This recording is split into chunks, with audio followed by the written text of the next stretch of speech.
Every European citizen consumes, on average, 14 tons of raw materials per year and produces, every year, 5 tons of waste.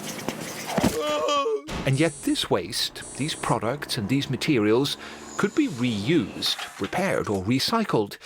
This is the principle of the circular economy, a concept promoted by the European Parliament. The aim is to move away from the linear model that's been predominant since the Industrial Revolution.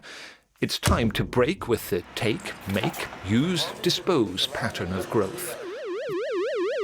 In its place, we're to have a circular economy, where the life cycle of products is extended to reduce the use of raw materials and the production of waste.